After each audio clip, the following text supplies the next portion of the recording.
Hello.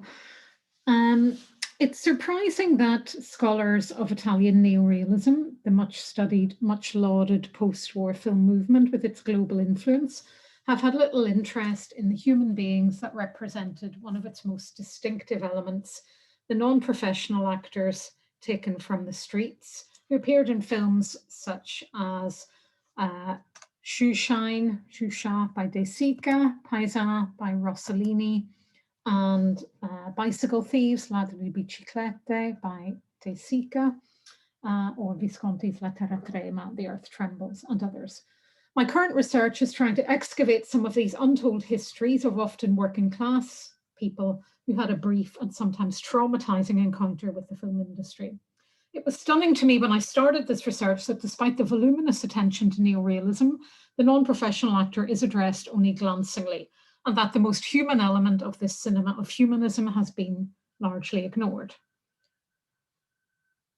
In recent years, work on world cinemas has challenged a critical narrative of the poetics of neorealism as flowing out from post-war Italy to countries such as Brazil, India, and Iran, insisting upon a resistance to and a complication of this Eurocentrism. Yet the non-professional actor, while generally cast for their bodily authenticity, can also be a vector for a more probing look at the politics of screen acting. Firstly, we might examine concepts of good acting, which the non-professional is often thought to violate or to attain unwillingly, and how they derive in the West from certain precepts, i.e. the role of Soviet theory, both in post-war Italian film culture and in driving influential paradigms such as the method. While the complexity of these interactions still needs to be unpacked, we might bear in mind how certain method-type approaches assume a developed subjectivity as well as a mature inner self and an ability to access that self via specific training and memory exercises, as Karen Lurie argues, all of which the non-professional actor, particularly the child, may be unprepared for. Secondly, thinking about neorealism itself as a nation-building cinema, in Derek Duncan's terms, might lead us to ask who is excluded from this. The figure of the child has loomed very large in accounts of post-war Italian cinema, partly through the success internationally of films such as Shoeshine and Bicycle Thieves. Further, the child has almost always been understood as a symptomatic figure, often read as a symbol of lost innocence in the post-war period, of a desire for renewal of Italian society after fascism, and of sometimes frustrated futurity.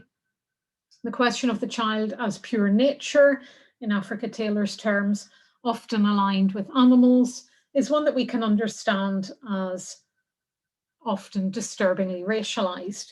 And this will bring me to a case study, which is De Robertis' film from 1950, Il Mulato, distributed internationally as Angelo, starring 5-year-old Angelo Maggio. And the Western conflation of the child with nature is, as Taylor demonstrates, a legacy of Rousseau's opposition of the natural child, linked in an essentializing fashion to the primitive natural world, and the rational adult, a product of civilization and marked by a loss of innocence and purity. This mutually constituting relationship between childhood innocence and pure nature, as Taylor says, is refracted often in theoretical works on children and acting. So some of the core works of Western film theory. André Bazin, for example, problematically aligns the pure and uncorrupted child performer with the indigenous person, asserting in his discussion of the amalgam that the unrepeatability of these amateur performances can be observed most dearly and quickly in children's films or films using native peoples. The concept of the child and more primitive peoples as sharing an essential short-lived performative appeal based on naivete reveals a fear of their contamination by cinema. Bela Balázs, in his 1924 thoughts on natural actors, praised the fresh and not yet compromised gestures and facial expressions of peasants and non-Western peoples. He declared that in films such as Moana, Robert Flaherty's 1926 account of a Samoan family, or White Shadows in the South Sea, Flaherty and Van Dyck's 1928 Tahiti set drama, The naive, childlike acting ability to which I'm referring is found more frequently among exotic races. These non-white non-actors, Balash argued, did not engage in theatrical acting, but were more like children at play, a kind of trance, a daydream. Now, is this art or nature? It is an intermediate state, which, like hallucination in the dream, is undoubtedly close to nature.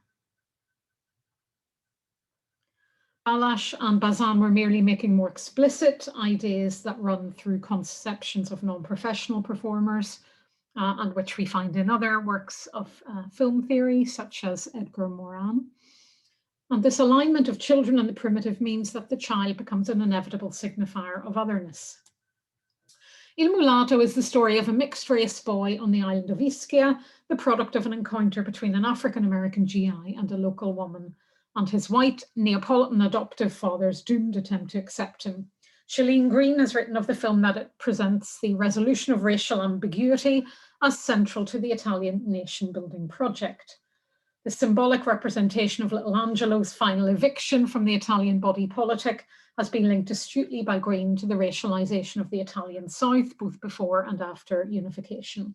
And the film makes of the mixed-race child a spectacle of otherness within a region that is itself other to the nation. This is accomplished in the film by making Angelo a kind of freak show, as he's put on display during his musician father's performances of traditional Neapolitan songs.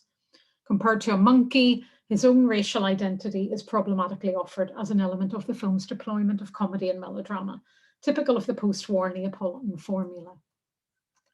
Yet a closer look at the film and the real Angelo can illuminate further the ways of performance and the familiar discourses of the non-professional are racialized, in this case, one of only 2 post-war Italian films to feature a non-white child as a leading protagonist, the second being the follow-up film Angelo tra la folla, also known as Strange Witness. The real Angelo, who is credited in the film's titles as Il Piccolo Angelo, or Little Angelo, but was legally known as Angelo Maggio, was a product of an interracial relationship. A 1950 profile in the magazine Oggi, seen here, asserted that his father was, quote, a giant drunken Negro from Chicago who had a brief encounter with a very blonde Roman girl, producing Angelo, who blends the, quote, feline features of his father with the blonde curls of his mother and is thus supposedly an anomaly for a, quote, mulatto. Angelo, who is actually Roman, was adopted by the well-known Neapolitan actor Dante Maggio, seen there on the right, when his son apparently found the little boy sick on the street and brought him home. The Oggi magazine profile, written while Angelo was making his second film, is a mixture of racist assertions, problematic statements by Dante Maggio comparing his adopted son to a little cat and saying that if cinema doesn't work out, he will put him in his variety show, which in fact he did, and an attribution to the young child of troubling sentiments. For example, the real Angelo says that he hates, quote, Negroes. He pummels a child who calls him the child of a Negro, refuses to meet other Black people for fear they will dirty him, won't work with a makeup artist who wants to darken his skin, and explains his color by saying he forgot to wash. This latter statement recalls a moment in Il Mulatto when kindly Don Gennaro wishes aloud that they might be able to rub Angelo's skin hard and reveal a white layer underneath. Contrasted with this focus on Angelo's exceptionality is a more conventional trope in describing the non-professional, which is that of work. Angelo is depicted as loving to work, aged 5, and the article subheading says that the little blonde mulatto has no passion other than work. His motto is, in Romanesque dialect, andiamo a lavorare, let's go to work, and he demands to get to work early, asserting that he understands better than the director how to shoot a scene. His professionalism, like that of other child actors in the period, is uncanny, and he supports his biological mother with his salary. Angelo's performance in the paracinematic event that is The Interview thus blends together his status as a racial fetish. It's reported he's an object of curiosity in the area of Rome where he lives, his animalesque qualities, and his work ethic. Angelo Maggio's career ended after only a few films, and it's unsurprising that the racist Italian film industry had no room for him once he was no longer a cute little child. Yet we can read his story symptomatically, both for how this film on the margins of post-war Italian film production explores ideas of otherness, and for how it presents the non-white, non-professional as someone called upon often to represent only their own social marginality, or as Mama Fatou Nyong puts it, writing about Celine Sciamma's Bon Défi, the essentialization of bodies that are confused with the places they come from. And here I will stop, but not before noting how much work still needs to be done to trace these ideas through to the contemporary period in Italian cinema and beyond, and to complicate and interrogate notions of the non-professional, who still functions in global art house cinema as a marker of distinction and of symbolic and cultural capital, an object of curiosity for a cinephile audience. Thank you.